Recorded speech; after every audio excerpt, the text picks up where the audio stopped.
Welcome back to Divi Study channel. Today is 10th November 2020. So let's move on the motivational quote. It's a slow process, but quitting won't speed it up. So the first question is, recently the management of Gurudwara Darbar Sahib at Kartarpur was given to a non-Sikh body by Pakistan government. When was Kartarpur corridor opened between India and Pakistan? हाल ही में करतारपुर में गुरुद्वारा दरबार साहिब का प्रबंधन पाक सरकार द्वारा एक गैर सिख संस्था को दिया गया था। भारत और पाकिस्तान के बीच करतारपुर कॉरिडोर कब खुला था? तो ये 2019 में बना था या खुला था, क्योंकि ये पाकिस्तान में है करतारपुर और वहाँ पे ये गुरुद्वारा बना है। और ये गुरुद्वारा क्यों बनवाया गया था? तो क्योंकि वहाँ पे जो नाना साहब जो फर्स्ट जो सिख प्रवर्तक थे या फिर हम कहें गुरु थे, जिनका नाम क्या है तो आप जानते ही होंगे, गुरु नानक जी। उनके जन्म दिवस के रूप में मनाया जाता है। वहाँ पे उनका जन्म हुआ था पाकिस्तान के करतारपुर में, जहाँ पे एक गुरुद्वारा बना दिया गया है। और यहाँ हर साल लोग जाते हैं, जो भी सिख समुदाय के लोग हैं वो जाते हैं और वहाँ पे अपनी पूजा करते हैं। और इसी वजह से पाकिस्तान से इंडिया के बीच में यहाँ जाने का रास्ता जो है वो सिर्फ 2 किलोमीटर तक का है, क्योंकि ये एकदम बॉर्डर पे ही पड़ता है। ये जो गुरुद्वारा है जो करतारपुर में है, जिसे हम कहते हैं गुरुद्वारा दरबार साहिब, ठीक है। तो इसका जो मैनेजमेंट है ये इस वक्त न्यूज़ में इसलिए है क्योंकि इसका जो मैनेजमेंट है वो अब सिख समुदाय से लेकर कि नहीं नॉन सिख बॉडीज़ को दे दिया गया है। इसका जो रख रखाव किया जाएगा अब वो जैसे कि पाकिस्तान की अगर हम बात करें तो वहाँ पे इस्लाम धर्म है, तो वहाँ का जो जितना भी मैनेजमेंट होगा इस गुरुद्वारे का वो किसके द्वारा किया जाएगा? मुस्लिम्स के थ्रू किया जाएगा। इसका विरोध इंडिया ने भी किया और बाकी सिख समुदाय के लोगों ने भी किया। नेक्स्ट क्वेश्चन देखते हैं। ये है उनकी फ़ोटो गुरु नानक जी की, और इनका जो जन्म हुआ था पाकिस्तान के तलवंडी में हुआ था।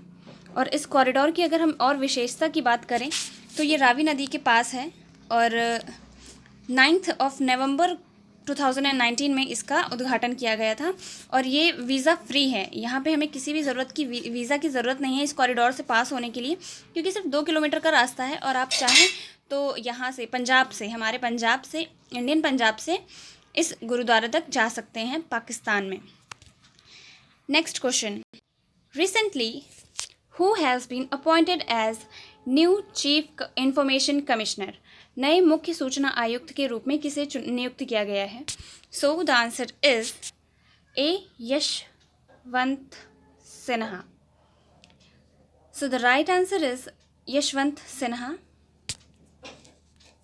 Sorry, it's be Yashvardhan Kumar Sinha.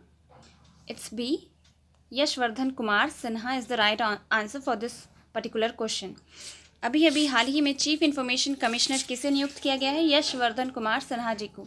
अगर हम बात करें चीफ इंफॉर्मेशन कमिश्नर, तो अगर आपको पता है तो इसका कार्यकाल कितना, इनका कार्यकाल कितना होता है वो बता दीजिए। मुझे पता है कि आपको नहीं पता होगा। तो 3 साल का कार्यकाल होता है। 2019 में ये अमेंडमेंट हुआ था RTI, right to information act, जो 2005 में आया था, उसके अंदर इसमें जो अमेंडमेंट हुआ था जिसमें इसका 5 साल से घटाकर 3 साल तक का कार्यकाल कर दिया गया था। तो अभी जो हमारे चीफ इंफॉर्मेशन कमिश्नर बने हैं वो यशवर्धन कुमार सिन्हा जी बने हैं। अगर हम बात करें तो उन्होंने किसकी प्लेस ली है, तो विमल जुल्का जी की प्लेस उन्होंने ली है। अभी तक कौन था चीफ इंफॉर्मेशन कमिश्नर? तो विमल जुल्का जी थे। अगर आगे और हम बात करें तो फर्स्ट चीफ इंफॉर्मेशन कमिश्नर कौन था? तो वजाहत हबीबुल्ला जी थे। अगर हम बात करें फर्स्ट वुमेन CIC की चीफ इंफॉर्मेशन कमिश्नर की, तो वो थी Deepak Sandhu. Next question, which is fourth question, is recently one rank one pension scheme completed 5 years. The scheme was in practice since which year? So the right answer is 2015। 2015 में इसको launch किया गया था। पर अगर हम बात करें तो इसको पहले भी रखा गया था। ये बीच में जब कांग्रेस की सरकार आई थी तो इसे हटा दिया गया था, पर इसके पहले तक ये था 1 रैंक 1 पेंशन। तो अगर हम इसकी बात करें ये क्या होता है, तो जितने भी आर्मी से रिलेटेड है, ये जितने भी ऑफिसर्स उसमें काम करते हैं उनको रैंक, उन्होंने ये अपील की थी सुप्रीम कोर्ट से कि जितनी भी हमारी रैंक के हिसाब से जब हम लोगों को रिटायरिंग मिलती है या हमें रिटायरमेंट मिलता है, तो उसी हिसाब से हमारी सैलरी भी सेम होनी चाहिए। क्योंकि इन्होंने कहा था कि हमारी सैलरी भी ज़्यादा होनी चाहिए, क्योंकि हम लोगों का जो टाइम पीरियड होता है वो रिटायरमेंट का, वो बहुत ही जल्दी आ जाता है और इसी वजह से हमारी सैलरी ज़्यादा होनी चाहिए। तो इन सब बातों के लिए ये एक स्कीम लॉन्च की गई थी पीएम मोदी जी के द्वारा। तो 1 रैंक 1 पेंशन स्कीम, जिसने 5 साल अपने पूरे कर लिए हैं। ये 2014 में वैसे तो बनी थी, बट इसको लॉन्च 2015 में किया गया था। Next question is, recently NPCI has approved UPI payment through WhatsApp Pay. WhatsApp is owned by Dash. हाल ही में NPCI ने WhatsApp Pay के माध्यम से UPI भुगतान को मंजूरी दी है। WhatsApp से WhatsApp के स्वामित्व में डैश। अगर हम बात करें तो फेसबुक ने उसका अधिग्रहण कर लिया था बहुत साल पहले ही। किसका? व्हाट्सएप का। अगर हम इसकी रिसेंटली न्यूज़ की बात करें तो यूपीआई से अब हम पेमेंट जैसे करते थे उसी तरह हम व्हाट्सएप से भी पेमेंट कर सकेंगे। आगे चल के वहाँ पे एक ऑप्शन आएगा और आप पेमेंट, जैसे आप मैसेज सेंड करते हैं वैसे आप पेमेंट भी सेंड कर सकते हैं। यूपीआई कनेक्ट हो जाएगा व्हाट्सएप से, और उसे अभी NPCI ने मंजूरी भी दे दी है और उन्होंने कहा है हाँ इन्होंने सारे कंडीशंस पूरी करी हैं और अब ये एक पेमेंट गेटवे भी बन चुका है। तो नेक्स्ट क्वेश्चन देखते हैं। So the sixth question is, recently Government of India announced that over 11 lakh MSMEs have been registered under which scheme? हाल ही में भारत सरकार ने घोषणा की है कि 11 लाख से अधिक MSME को किस योजना के तहत पंजीकृत किया जाएगा? So the answer is उद्यम scheme. B is the right answer। उद्यम स्कीम के थ्रू 11 लाख MSMEs को रजिस्टर किया गया है। अगर हम बात करें इनकी जो इन्होंने घोषणा की है या फिर भारत सरकार ने घोषणा की है, तो हम उस पर ज़्यादा रिलाई नहीं कर सकते, बिकॉज ये कौन सा समय है, ये तो चुनाव का समय है। Irrespect of that, let's focus on the topic. अगर हम बात करें MSME की, तो क्या होते हैं MSME? तो माइक्रो स्मॉल मीडियम इंटरप्राइजेज होते हैं। अगर हम मिनिस्ट्री की बात करें कि किस मिनिस्ट्री के अंदर ही आता है, वैसे MSME एक पर्टिकुलर मिनिस्ट्री ही है। अगर हम मिनिस्टर की बात करें तो नितिन गडकरी जी हैं। अगर हम बात करें micro small and medium enterprises में, माइक्रो के लिए कौन सा जो एक पर्टिकुलर लिमिट है वो क्या है? 1 करोड़ टू 5 करोड़ के लोग, जितने भी इन्वेस्टमेंट 1 करोड़ होना चाहिए, टर्नओवर 5 करोड़ होना चाहिए माइक्रोस के लिए। स्मॉल के लिए 10 करोड़ इन्वेस्टमेंट होना चाहिए और 50 करोड़ तक का टर्नओवर होना चाहिए। अगर हम मीडियम की बात करें तो 50 करोड़ तक का इन्वेस्टमेंट जिन कंपनियों के द्वारा होगा और 250 करोड़ टर्नओवर जिनका होगा, उन्हें मीडियम इंटरप्राइजेस के अंदर रखा जाएगा। तो इसमें एक स्कीम लाई गई थी जो कि ऐसी कंपनीज़ को रजिस्टर करने के लिए एक स्कीम गवर्नमेंट के थ्रू लाई गई थी जिसका नाम था उद्यम स्कीम, और उसमें अब कहा गया है कि 11 लाख से ज़्यादा लोगों ने 4 महीने के अंदर इसमें रजिस्टर कर लिया है। So let's move on the next question. So the 7th question is, 7th November is observed as National Cancer Awareness Day. When was it first observed? 7 नवंबर राष्ट्रीय कैंसर जागरूकता दिवस के रूप में मनाया जाता है। यह पहली बार कब देखा गया था? तो इसका आंसर है 2014। 7 नवंबर 2014 ये किसके उपलक्ष्य में मनाया जाता है, किसकी याद में मनाया जाता है नेशनल कैंसर अवेयरनेस डे? क्योंकि अगर हम बात करें कैंसर की होने की, तो रेडिएशंस के वजह से ये ज़्यादातर होता है कैंसर जो बीमारी है। और रेडिएशन अगर हम बात करें किसने खोजा था या किसने डिस्कवर किया था, जिसकी खोज की थी, तो उनका नाम है मैरी क्यूरी। उन्होंने 1903 में ये डिस्कवर किया था रेडियो एक्टिविटी, जिसकी वजह से उन्हें नोबेल प्राइज़ मिल चुका है फिज़िक्स का। तो इसी वजह से उनके ही लिए ये मनाया जाता है 7 नवंबर को। क्या? Cancer, national cancer awareness day. अगर हम वर्ल्ड कैंसर अवेयरनेस डे की बात करें तो वो 4 February को मनाया जाता है।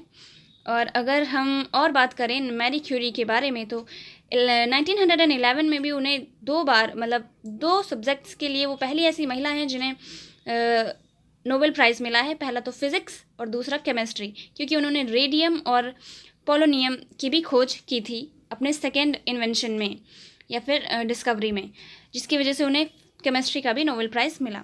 तो चलिए नेक्स्ट क्वेश्चन देखते हैं। ISRO has recently launched EOS-01 satellite from Satish Dhawan Space Center. EOS stand for। ISRO ने हाल ही में सतीश धवन अंतरिक्ष केंद्र से EOS-01 उपग्रह लॉन्च किया है। EOS के लिए खड़ा है। अगर हम बात करें EOS की फुल फॉर्म की, तो earth observation satellite is the right answer for this particular question. So B is the right answer.